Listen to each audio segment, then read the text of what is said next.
The first time Lily saw the old man shuffle into the diner, it was barely sunrise, when the streetlights were still fighting the morning sky and the whole town felt like it was breathing in slowly.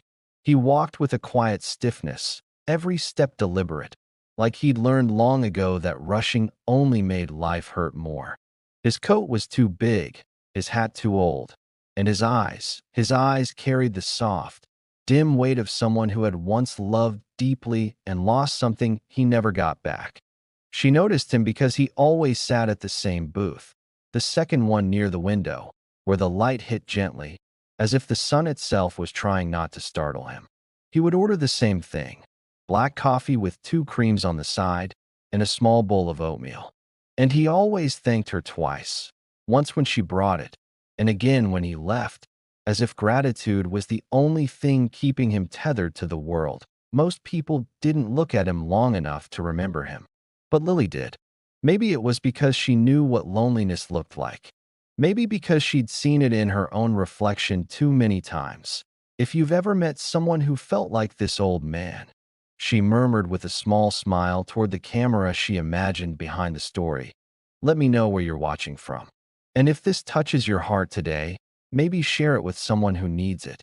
The diner was her safe place, the only constant in her life since her mother passed 3 winters ago.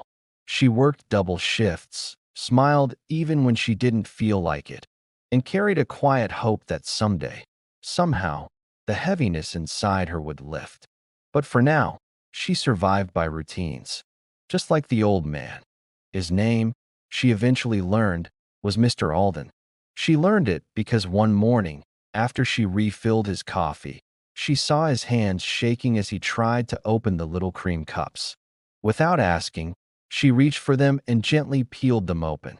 "You don't have to do that," he said softly. "It's okay," she replied. "Everyone needs a little help sometimes." He looked up at her then, really looked, and the smallest, most fragile smile creased his face. It wasn't much, but to Lily, it felt like sunlight cracking through heavy clouds. From that morning on, she started helping him with small things: pouring his cream, cutting his fruit, carrying his coat over when it slipped from his shoulders. He never asked, but he always thanked her with a sincerity that felt rare in the world. Little by little, their talks grew.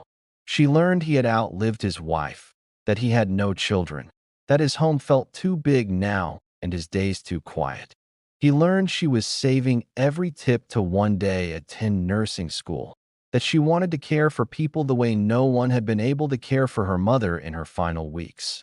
"You'll get there," he told her once. "You have the heart for it. That's the hardest part." She carried those words with her like a pocket of warmth. Some mornings, he brought her small things: a mint from his pocket, a newspaper comic he thought she'd like, a flower he'd picked from a bush outside the library. And every time, she treated it like treasure. Because to him, it probably was. The routine of their mornings became something she relied on more than she realized. Until the day everything broke, that it was a Monday. Cold, gray, and unsettlingly quiet.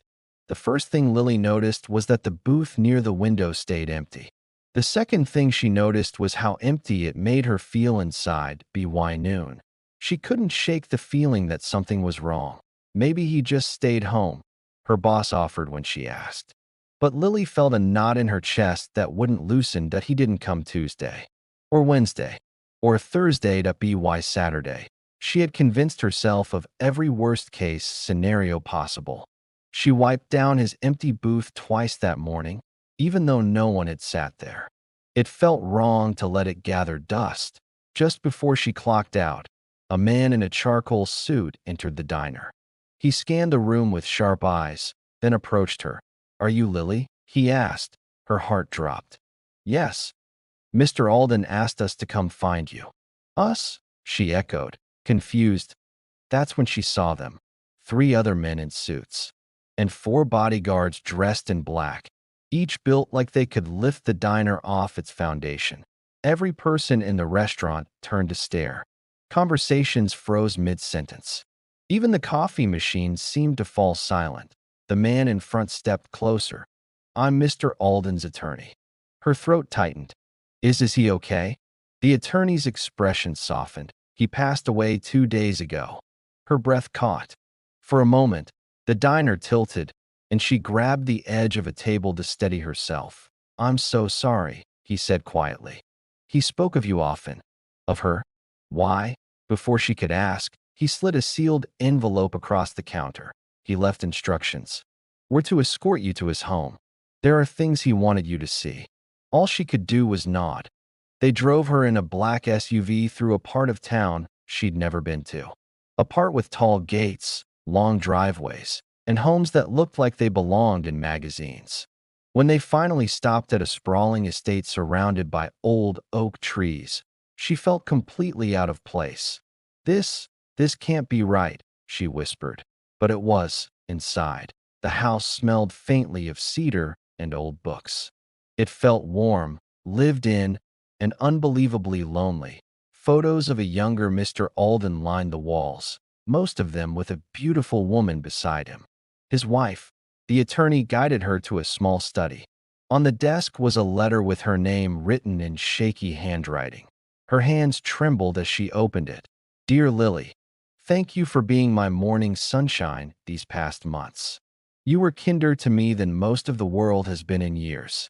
You saw me when I felt invisible, and you helped me when you didn't have to. You reminded me of my late wife. She was a nurse too. She believed in caring without waiting to be asked. We never had children, but if we had, I would have wished for a daughter with a heart like yours. That I know life has been hard on you. I know the dreams you've held quietly because they felt too heavy to say out loud. Let me help you carry them now. It's the least I can do for the friend who gave an old man a reason to keep waking up. With gratitude." Aged out by the time she reached the signature, tears were dripping onto the paper. The lawyer cleared his throat. "Mr. Alden left his estate divided among several charities. But he gave one specific directive regarding you." She wiped her cheeks. "Me?" He nodded. "He established a full scholarship fund in your name. Tuition, housing, books, everything you need to attend nursing school, and additional monthly support so you can quit the diner and focus entirely on your studies." She stared at him, stunned. "But why?" "Because," the attorney said gently, "you were the only person he talked about in his final months. He said you reminded him that kindness still existed." Her knees weakened, and one of the bodyguards stepped forward instinctively, steadying her before she could fall. It felt unreal. Too big, too generous, too impossible. The lawyer handed her a small box. "There's one more thing he wanted you to have." Inside was a delicate silver locket. When she opened it, she found two tiny pictures, one of Mr. Alden's wife and one of Lily, smiling at the diner, taken without her knowing. She pressed the locket to her chest, overwhelmed in that moment, standing in a stranger's home, surrounded by the echoes of a life she barely knew. She realized something. Kindness didn't disappear when people did. It lived on in the lives it touched, and Mr. Alden had left her more than money, more than a future. He had left her proof that she mattered, that her smallest acts had changed someone's world. Years later, when she finally walked the hospital halls in her nurse's scrubs, confident, steady, carrying the compassion he had once seen in her, she often found herself touching the silver locket around her neck. And every time she did, she remembered one truth.